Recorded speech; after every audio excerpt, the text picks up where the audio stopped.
Circuito Honda. La superestación. De nuevo en la mañana. Debate abierto al humor. Ok, muy bien. Son las 8:26. Continuamos de nuevo en la mañana transmitiendo por Onda la superestación. Miren, yo en verdad valoro tremendamente la visita de nuestro invitado de hoy. Les voy a explicar por qué. Nuestro invitado de hoy debe estar de capa caída, debe estar atravesando un momento tremendamente difícil al ver a su equipo Cardenales de Lara caer como cayó anoche ante las Águilas del Zulia. Bienvenido, Tomás Guanipa. Gracias, Luis. Un gran abrazo, un placer estar con ustedes y muy contentos. Pasaron 17 años para poder ver a las Águilas ganar. Tú sabes que yo tengo 10 años viviendo en Caracas y todos los años paso todas las temporadas llevando a mi hijo. Yo los veía llorar siempre al pobre muchacho porque llegábamos a veces al 9º inning ganando 9-1. Terminaba el inning y perdíamos 10-9. Y eso nos pasó como 4 veces.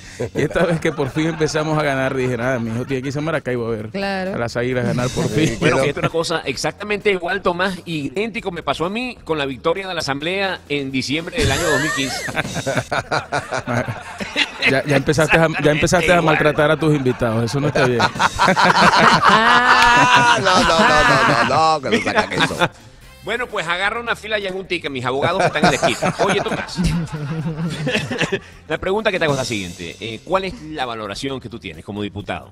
El registro que tienes de la opinión de los venezolanos frente al resultado de esa instalación de la mesa del diálogo. ¿Y cuál es la valoración que tú crees que tienen los venezolanos frente a la alternativa de una segunda reunión en los tiempos que estamos atravesando? Bueno, varias cosas dijiste al principio. Lo primero es que yo creo que la gente valora el esfuerzo que se ha hecho en la Asamblea Nacional por detener una hegemonía del gobierno que intenta evitar que el país pueda expresarse de una forma distinta. Hoy somos una gran mayoría popular, por cierto, y de aquí salimos a sesionar en Petare. Estamos sesionando desde los barrios de Venezuela. Ayer estuvimos en Guárico, la semana pasada estuvimos en Carabobo, hemos estado en hospitales y yo creo que nosotros frente a un gobierno autoritario y dictatorial como este que rompió con la Constitución, tenemos que resistir hasta lograr que exista un mecanismo electoral para dirimir nuestras diferencias. Y en ese sentido creo que la experiencia del diálogo fracasó claramente en el primer esfuerzo que hicieron mediadores, porque sencillamente el gobierno no quiso cumplir ninguno de los compromisos que asumió. Y este es un gobierno que no cree en la palabra, que no cree en el diálogo, que el diálogo es inherente a la política, Luis, porque lo otro es matarse, lo otro es caerse a piedra, lo otro es la violencia. Ahora, yo no tengo mayores expectativas de que el gobierno quiera cumplir un nuevo acuerdo. ¿Qué estamos exigiendo nosotros? Que vamos a presentar al país un documento que va a tener todos los elementos de lo que es una ruta para restituir la Constitución y para restituir el derecho a voto para poder resolver nuestros problemas. En conclusión, yo te digo lo siguiente, yo estoy convencido, Luis, aunque exista a veces gente que no lo quiera pensar o que no lo quiera creer, que nosotros estamos a las puertas de un cambio definitivo. Y el gobierno quiere que ese cambio sea a través de la violencia, a través de la confrontación o evitar que ese cambio se pueda dar a través del uso de la fuerza. Nosotros tenemos que, con inteligencia, con mucha protesta en la calle, con mucha movilización popular, lograr que ese cambio se pueda dar por una vía electoral, que es lo que al final permite que sea un cambio estable y duradero en el país. Bien, estamos conversando con el diputado Tomás Guanipa. Tomás, yo te voy a ser muy sincero, muy franco en el siguiente planteamiento. Y con este planteamiento no hago ningún señalamiento en particular, solo quiero compartir contigo cosas que uno escucha en la calle, cosas que uno va recogiendo de distintas partes, de distintas formas de pensar de los venezolanos. Tú tienes que haberlas escuchado igual. Se comenta que la mesa de la unidad está vendida, que se le vendió al gobierno, que hay dirigentes opositores que están jugando al camuflaje y están guisando dinero porque les están pagando para que mantengan este juego para toda la vida. Tú has escuchado este tipo de planteamientos. ¿Cuál es tu razonamiento, tu reflexión frente a esta percepción que pueda ser o no verdad que tienen algunos venezolanos también? Mira, yo creo que la unidad es muy plural, Luis, y allá hay de todo. Son más de 30 organizaciones que hacen vida allí. Y poner y llegar a acuerdos es muy complicado. Yo creo que todos tenemos un mismo objetivo, que es lograr un cambio. Hay distintos matices y llega a haber señalamientos de cosas que uno a veces no puede entender que ocurran en algunos actores. Ahora, yo no puedo hablar por otros, puedo hablar por mí, puedo hablar por mi organización. Y a veces es ofensivo cuando se generaliza, porque, a ver, por ejemplo, yo prácticamente no puedo ir, Luis, por ejemplo, ni para la playa. La otra vez llevé a mis hijos a la playa en Margarita y en la churata del lado no llegaron el SEBIN, sentados en chores, tomaron fotos y a la media hora estaban las cuentas de Cabello, las cuentas de Zurda Conducta, todos poniendo las fotos de mis hijos conmigo en la playa. Imagínate tú lo que eso significa. A Juan Requesén la semana pasada, saliendo del cumpleaños de su tío, lo agarraron en las Mercedes, 2 jeeps del SEBIN con 2 motos, lo montaron en su carro, le cayeron a golpe y le decían, si sigues hablando te vamos a sembrar como Gilbert Caro. Anteayer, en la camioneta de Delsa Solórzano consiguen un cuchillo con una estampita que dice In Memoriam. O sea, todas esas cosas que nos pasan permanentemente. Un concejal en Maracaibo sembrado con explosivos y detenido, que es Jorge Luis González. Gilbert Caro, diputado con inmunidad parlamentaria, secuestrado porque ni siquiera ha sido presentado a tribunales. Es decir, a nosotros nos está tocando un momento de persecución tan grande que lo único que nosotros nos hace es entender que o profundizamos esta lucha de calle para lograr que rescatar el voto y el cambio en el país, o esto va a trascender a niveles ya de violencia que uno no puede aceptar. Pero lo que más espera uno es la comprensión y el acompañamiento de quienes están viendo en la calle lo que nos está pasando y que entiendan que jamás en la vida uno pudiera claudicar en los principios cuando tú estás arriesgando hasta la vida de tus propios hijos. Ahora, cada quien que asuma su responsabilidad en las posiciones públicas, por ejemplo, Luis, sin querer polemizar porque creo que no me toca, y además te has puesto tan serio hoy que yo pensé que esto iba a ser una entrevista de celebración por el triunfo de las Águilas, pero bueno, no importa.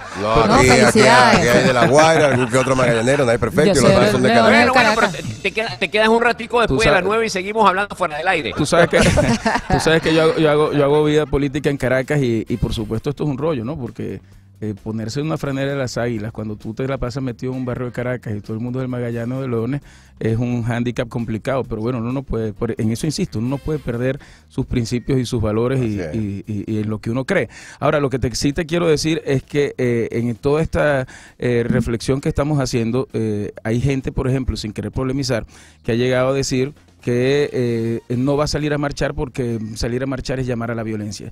No puede haber alguien de la unidad que pueda plantear semejante disparate, porque salir a marchar y ejercer nuestro derecho ciudadano a la protesta es una cuestión que es inherente al ser humano cuando están pasando cosas tan dramáticas como ver a la gente hurgar en basura, que hay quienes creen que eso es un lema político.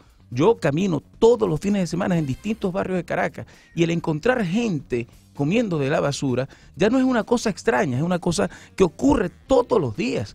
Cuando tú ves a una madre llorando porque apenas 2 días antes le mataron a un hijo en un barrio de Caracas, que es una cosa mucho más frecuente de lo que uno imagina en los niveles de clase media, o cuando tú vas y ves a la gente haciendo cola, o ves con bolsas que ya no son de harina de pan, sino de maíz pilado, porque con eso es que pueden hacer las arepas ahora, te das cuenta perfectamente que protestar es una obligación que tenemos los venezolanos. Así nos repriman lo que les dé la gana, así hagan lo que quieran, así digan lo que quieran. Nosotros tenemos derecho a la protesta pacífica, pero contundente, y esta es una nueva etapa que estamos teniendo en la Unidad Democrática, en la que pedimos a la gente el acompañamiento y la convicción de que tal vez esto no ha sido lo rápido que nosotros queríamos, pero que en todo caso es un camino inexorable y que en la medida en que hagamos más fuerza popular, más rápido vamos a lograr que ese cambio se dé. Mira, Tomás, en torno al tema de la última marcha, la marcha del 23 de enero, bueno, que definitivamente no tuvo el acompañamiento que se esperaba, o que sí se esperaba, en consecuencia con la forma en que resolvió aquella fantástica marcha a finales del año pasado. ¿Qué crees tú cuál es la manera en que los venezolanos, porque yo estoy convencido y me incluyo, el 80 o quién sabe ya cuánto por ciento de la inmensa mayoría de los venezolanos necesitamos que esto cambie, deseamos que esto cambie, por uno, por su familia, por los que piensan distintos, por el país, por salir de esta tormenta y poder poner nuestros sentidos a trabajar en las condiciones o en los talentos que todos tenemos, porque hoy día uno pasa más de la mitad de la jornada diaria pensando en el tema que nos afecta, en el tema que afecta a nuestros seres queridos, y menos tiempo aprovechando las habilidades que uno tiene para echar para adelante, para proponer proyectos o como sea. ¿Cómo retomar la participación masiva del venezolano en las actividades que puedan llevar a generar el cambio que estamos esperando? Bueno, varias cosas. Lo primero es que yo creo que esa fue una marcha más grande de lo que nosotros imaginamos. Y te digo por qué. Porque efectivamente estábamos... Perdón, la más reciente. Claro, porque es que lo que nosotros esperábamos, y lo digo con toda franqueza, es que siendo la primera actividad del año hubiese muy poca movilización, entre otras cosas por los argumentos que válidamente Luis ha dicho. Ha habido como una gran frustración en el venezolano. Nosotros tenemos una expectativa de ir a un referéndum revocatorio que el gobierno le robó a los venezolanos, y luego se da un proceso de diálogo que no fue bien comunicado y que a pesar de haber logrado acuerdos que eran importantes, el gobierno cumplió y la gente siente pues que todo el esfuerzo que se hizo el año pasado como que no surtió ningún efecto. Entonces nosotros esperábamos una participación mucho más contundente, quizás. mucho más débil de la que había, porque además no hubo mucho tiempo para comunicar. Este año hemos empezado, Luis, una etapa de censura mucho más fuerte que la que habíamos tenido antes con los cambios de gobierno que han habido en el país. Sin embargo, hubo gente que salió y yo creo que esto es un proceso como de flujo y reflujo. Hay momentos en los que la gente siente que salir a la calle vale la pena, y en ese momento yo creo que la gente va a salir a la calle, y esto es un proceso de calentamiento. No solamente lo que pasó ese día, sino el otro día con el cierre de la autopista, que supuestamente van a meter presos quienes cierran la autopista, y resulta que no se dan cuenta que ayer, por ejemplo, quienes cerraron la autopista para que no pudiéramos llegar a San Juan de los Morros, fue justamente el mismo gobierno, con colectivos y con fuerzas de seguridad, que en vez de estar pendientes de ver cómo le dan seguridad a la gente, cuando están matando a un venezolano, ellos lo que están viendo a ver es cómo hacen para que unos diputados no lleguen. Entonces yo creo que al final la gente tiene que entender que esta es una lucha muy difícil, que nos estamos enfrentando a un gobierno que no tiene ningún tipo de respeto por la vida humana, que siente que mantenerse en el poder es mucho más importante que lograr que un país la gente pueda echar para adelante, y que al enfrentarnos a eso no nos queda ninguna otra alternativa que mantenernos en la calle y que hacer de la protesta ciudadana una protesta que tenga la presión necesaria. Ahora, ¿qué debemos pedir a la gente? Yo no le puedo pedir a la gente paciencia, lo que le puedo pedir a la gente es resistencia, y que resistamos esto, porque nosotros somos una gran mayoría, y porque un país que quiere un cambio, nada lo puede tener, solo que el país renuncie a ese cambio que tanto anhela, y eso es lo que no podemos permitir. Estamos conversando con Tomás Guanípa, él es diputado de la Asamblea Nacional, secretario general también de Primeros Justicia. Tomás, ¿qué posición tienes tú con respecto a las declaraciones del gobernador García Carneiro o Ricardo Molina, diciendo que el puente de Guanape se cayó que digamos que está manejando una hipótesis de sabotaje, y luego está diciendo el gobernador que son unos gafos los que pretenden que el gobernador esté revisando a ver si están bien las huellas de los puentes?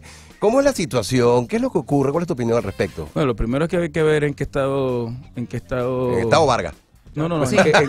En Guanape. ¿En qué estado estaba Carneiro cuando dijo eso? Bueno, sí. Ya lo hemos visto. Hasta Vargas te puedo decir. California. La verdad es que la declaración en sí misma es una falta de respeto muy grande a la gente. Ya entendí lo del Estado. Yo también. Seguro que no la agarraste ahí mismo. Bueno, lo cierto del caso es que ese es un personaje lamentable en términos de lo que ha sido la declaración. Fueron 11 personas heridas. Nosotros tenemos los testimonios del 2010, 2011, 2012, 2013, 2014, sí, en los que se denunció que había falta de mantenimiento. ¿Quién corresponde? ¿Quién debe responder por ese mantenimiento? El gobernador y, por supuesto, el gobierno nacional. ¿El ministro de Obras Públicas? José Manuel Olivares, que está siendo señalado personalmente por el gobernador, varias veces dijo que si no se hacía el mantenimiento adecuado, ese puente iba a ceder. A ese y a todos los demás. O sea, tiene que haber mantenimiento toda la vida. Pero absolutamente. Claro. Y que ha sido un gobernador que se las tira de jardinero, porque lo que hace es sembrar matas y no dedicarse a temas como este, le causó semejante daño al pueblo. Ahora, son tan mediocres que yo no creo que ni siquiera sea mala fe no arreglar un puente, que son incapaces, y también dedican demasiado tiempo a los negocios y a hacerse millonarios. Bueno, ojo, claro, disculpa que te interrumpa, estamos diciendo que obviamente a propósito nadie va a tumbar ese puente, o sea, eso no me cabe a mí en la cabeza, ¿no? Que lo vaya a hacer nadie. No, lo que pasa es que uno no puede entender cómo se caen todas las vías, cómo está todo deteriorado. Es que llega un momento en que hay gente que piensa que es que el gobierno lo está haciendo adrede. La destrucción de la capacidad productiva del país, o sea, es decir, la barbaridad que existe hoy en los aeropuertos del país, o sea, todo el drama institucional y de infraestructura que vivimos en el país. A veces la gente piensa que es un plan macabro para acabar con Venezuela. No, señores, es que la gente, es que los tipos no tienen capacidad para gobernar, es que se dedicaron a hacerse millonarios, es que se preocupan más por lo sabroso que es estar en el poder, y eso es el poder malentendido, porque el poder es bueno, tú viste a Obama, por ejemplo, y ahora no me van a llamar imperialista por decirlo. El tipo llegó con el pelo negro, salió con el pelo blanco. El tipo llegó, bueno, y hay que ver cómo lo complicado que es para un negrito ponerse viejo. Bueno, y salió viejo, porque es que 8 años, no me vas a llamar racista, Luis Chatenco. Es así, mira, yo te queda eso, Guanípa. No, ¿verdad que sí? Frank Quintero tiene 30 años todavía. Hermano, yo tengo 35 años. Mira, yo tengo 35 años y ve lo acabado que estoy. Bueno, tú estás como un mueble de Luis XVI. Estás como los muebles de Luis XVI. Bien acabado. No, para ponerse viejo, bueno. porque la presidencia desgasta, Claro. porque el ejercicio del poder cuando es Claro. para servir a los demás Desgasta. te consume. Desgasta, sí. Entonces ellos no, ellos más bien, ¿cómo ves a Maduro? Cada vez No. más gordo, las sillas que le hacen cada vez son más anchas, un tipo que es altísimo resulta que es más ancho que alto, y al final es el único tipo que engorda en Venezuela. Todos los Claro. demás están rebajando, y el único que engorda en el país es él, porque se olvidan que están en el poder para resolver los problemas de un país que cuando llegaron ellos al poder tenía 40% de pobreza y hoy tiene 80% de pobreza en la mayor cantidad de dinero que ha entrado jamás a los venezolanos. Así que Exactamente. por eso es que salir de esta drama que estamos viviendo es tan urgente. Y aquí hacemos el reto al gobierno nacional. Vamos a contarnos. Pero si han dicho que vamos a la Asamblea Nacional a ver que van a haber unas elecciones nuevas, cuando no existe en ningún espacio de la Constitución que eso pueda ocurrir. ¿Cómo que es entonces que ellos dicen que no puede haber elecciones para presidente o que van a seguir suspendiendo las elecciones a gobernadores y alcaldes? Nosotros queremos que hayan procesos electorales en el país para demostrar que somos una gran mayoría y para que con esa mayoría pueda haber un cambio definitivo en Venezuela. Sí. Tomás, tres preguntas. La primera, ¿crees que el gobierno disuelva oficialmente la asamblea? La segunda, ¿tienen un plan para lo que van a hacer cuando lo hagan? La tercera, ¿qué esperan de los venezolanos si esto sucede? Mira, lo Hasta primero... mañana, chao. La cuarta, ¿qué signo zodiacal eres? No, Chico, yo le caigo mal a Chatén porque me ha dado muy duro hoy. no. Mira, Mira, Luis. ese es el chinazo parlamentario Sí, más grande sí. que haya registrado la Sí, radio sí, sí, en la sí. vida. Sí, Este año. la verdad es que metí la pata, pero bueno, ¿qué hacer? Tranquilo que lo Mira. disfrutamos mucho. Eso está peor todavía. Mira, a ver, varias cosas. Lo primero es que yo creo que el gobierno ha ido en un proceso de desconocimiento y disolución de la Asamblea Nacional, y yo creo que en la medida en que nosotros mantengamos nuestra presión de calle, pues ellos se van a ver obligados a hacerlo. Yo tengo además la percepción de que la onda o etapa represiva que el gobierno ha reiniciado es una etapa que nos va a traer muchas consecuencias y sacrificios para los que estamos en esto. Con lo cual, decirte que estamos preparados, pues estamos preparados para salir a la calle como lo estamos haciendo hoy, antes de poder esperar a que esa decisión se dé. Y calentar la calle en términos de lo que significa la protesta de un pueblo que no resigna y no resiste seguir viviendo así. Y cuando me decía una chavista de la semana pasada en la Cota 905, que el problema de nosotros es que nosotros estamos solamente preocupados por los presos políticos y no preocupados por lo que le pasa a la gente. Uno tiene que recordar que hay algunos políticos que efectivamente están presos y que eso nunca puede ocurrir en Venezuela, Sí. y todos tienen que ser liberados. Pero es que presos en Venezuela somos todos, porque una persona que hace cola es una persona perseguida por el gobierno. Una persona a la que le matan a un hijo y después no puede ni siquiera saber quién fue, es una persona perseguida por el gobierno. Una anciana que no consigue las medicinas para poder resolver su problema de detención es una persona perseguida por el gobierno. Alguien que le quitan los billetes de 100 y después le dan un voucher con un papelito diciendo, bueno, me entregaste tantos billetes, es una persona perseguida por el gobierno. Sí. Entonces, en la lucha por liberar a los presos políticos no es lo distinta a la lucha para liberar a los venezolanos. Y en ese sentido, por supuesto, Luis, que nosotros vamos a mantenernos en la calle. Hemos hecho una agenda también de presión internacional. Ayer logramos, en una visita que tuvimos en Chile hace 2 semanas, un pronunciamiento de la Cámara de Diputados exigiendo la activación de la Carta Democrática para Venezuela. Italia también. Italia y muchos otros países están dedicados al tema de lograr que en Venezuela se restituya el hilo constitucional, y para eso, Luis, lo único que vamos a hacer es calle y presión popular, porque al final todas estas cosas acumulan en el expediente de dictadura de este gobierno, y todas estas cosas suman también para el debilitamiento de este gobierno y para el cambio que nosotros tenemos que dar. Mira. Son cosas que al final se van retroalimentando, y el gobierno no se está dando cuenta que por lo menos pudo comprar 1 mes o 2 meses más, pero lo que no pudo fue quitarse ese aura de ilegitimidad que hoy tienen y que ya nadie discute. Tú recuerdas, Luis, porque tú has estado tantos años también desde la posición que ustedes tienen luchando por la libertad de expresión en Venezuela, como antes nosotros éramos unos parias solos, todos los países eran amigos de este gobierno, todo el mundo lo quería, Chávez era como el Maradona venezolano, y ahora resulta que no hay un país que no reconozca, salvo Rusia o China, que este es un país donde hay una dictadura y donde tenemos que lograr un cambio definitivo. Hoy no estamos tan solos,